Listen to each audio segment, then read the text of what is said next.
Hello everyone, welcome to our channel. This is Srishti Agarwal. तो यहाँ पर मैं आपके लिए बहुत ही इंपॉर्टेंट वीडियो लेकर आई हूँ जिसमें हम देखेंगे छोटे छोटे वाक्य जो कि आप डेली यूज़ में यूज़ लेते हैं, तो उन्हें किस तरह से आप इंग्लिश में बोल सकते हैं और अपनी इंग्लिश प्रोनाउंसिएशन को अच्छा कर सकते हैं। तो यहाँ पर बहुत ही ईजी लेवल में यहाँ पर लेकर आई हूँ ये सेंटेंसेस। तो चलिए स्टार्ट करते हैं। सबसे पहले हिंदी अर्थ है होगा, जिसका इंग्लिश में आप बोलेंगे विल बी। जैसे आप बोलते हैं ये काम होगा या कल होगा, तो जब आप होगा को यूज़ करेंगे तो होगा की जगह आप बोल सकते हैं will be. It will B play. इस तरह से आप इसे यूज़ कर सकते हैं। होना चाहिए, आप कई बार बोलते हैं कि अरे ये काम तो होना ही चाहिए, तो आप ये नहीं बोल करके ऐसे बोल सकते हैं दिस वर्क शुड बी। ठीक है, क्या दिस वर्क शुड बी। होना चाहिए को बोलते हैं शुड बी।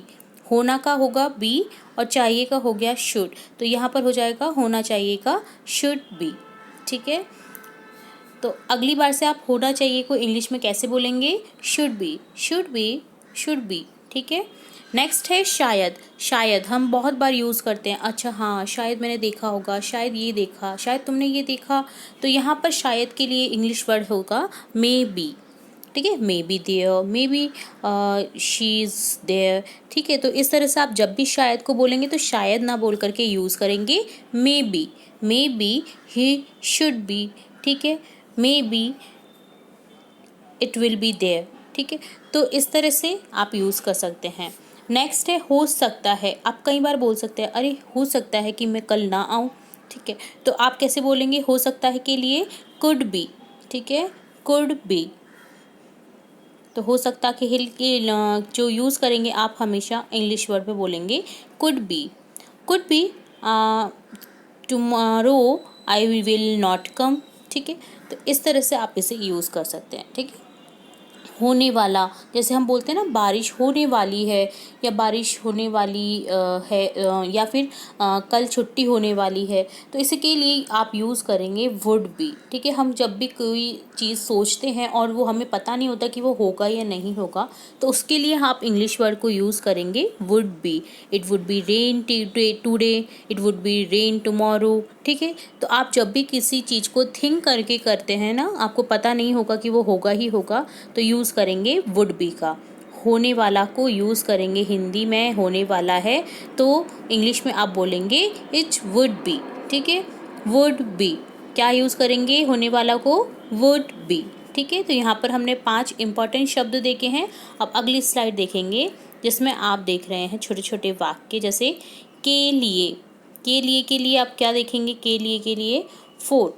हम बोलते हैं ना कि अरे उसके लिए मुझे लाना है कुछ, तो उसके लिए मुझे कुछ टॉयज़ लाने हैं, तो फॉर हर या फॉर हिम। ठीक है, तो फॉर किसके लिए होता है? के लिए के बारे में। अब के बारे में किसके बारे में बात करें? अरे अबाउट हिम, अबाउट हर, तो के बारे में के लिए यूज़ करते हैं इंग्लिश में अबाउट। ठीक है, अबाउट।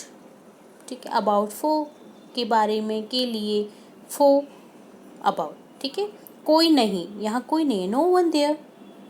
ठीक है, no one where, no one there, no one here. यहाँ कोई नहीं है, वहाँ कोई नहीं है, यानी no one here, no one there. ठीक है, तो नो वन इन क्लासरूम, यानी कोई नहीं है क्लासरूम में।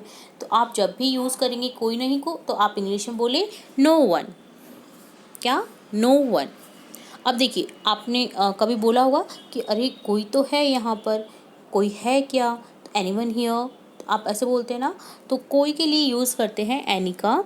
तो कोई जब भी आप बोलेंगे शब्द को कोई, तो आप बता दीजिए इंग्लिश में एनी का यूज़ कर दीजिए। ठीक है, आपके पास कोई चीज़ है, आपके पास कोई पेंट है, आपके पास कोई ब्रश है, तो आप जब भी जैसे शॉपकीपर के पास में जाएंगे तो एनी लगा करके बोल दीजिए सेंटेंस को। कोई की जगह क्या बोलेंगे? एनी। ठीक है, अब कुछ, मेरे पास कुछ टॉयज़ है, आई हैव सम टॉयज़। ठीक है, तो कुछ के लिए हमेशा यूज़ करते जो उन्हें काउंट किया जा सकता है, उसके लिए यूज़ कर सकते हैं आप सम का डेली यूज़ में। आई हैव सम टॉयज़, मेरे पास कुछ टॉयज़ हैं, उसके पास कुछ टॉफ़ी हैं, तो कुछ के लिए क्या बोलेंगे? Some. He have some toffees.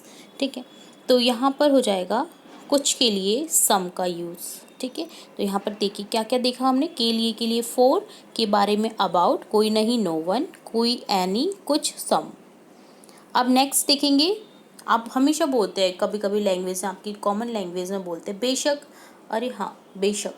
ठीक है, तो बेशक आप नहीं बोल करके अब बोलेंगे ऑफ कोर्स, बेशक मैं तुम्हारे लिए रेडी हूँ। तो कैसे बोलेंगे? Of course I am ready for you. ठीक है, फॉर के लिए के जब आप बोलते हैं किसी के लिए तो फॉर का यूज़ करते हैं, के बारे में बोलते हैं तो अबाउट का यूज़ करते हैं। ठीक है, हमने पिछली स्लाइड में देखा है। तो बेशक का यूज़ करते हैं ऑफ कोर्स। ठीक है, आप बोलेंगे हाँ क्यों नहीं, तो आप बोलेंगे ऑफ कोर्स, बेशक, कोई शक नहीं है इसमें।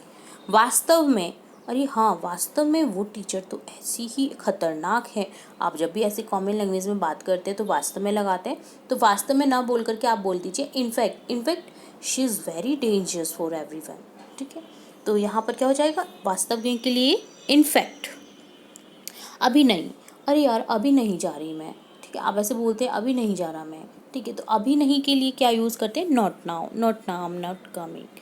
ठीक है, तो यहाँ पर अभी नहीं के लिए यूज़ करेंगे आप इंग्लिश में नॉट नाउ, अभी नहीं।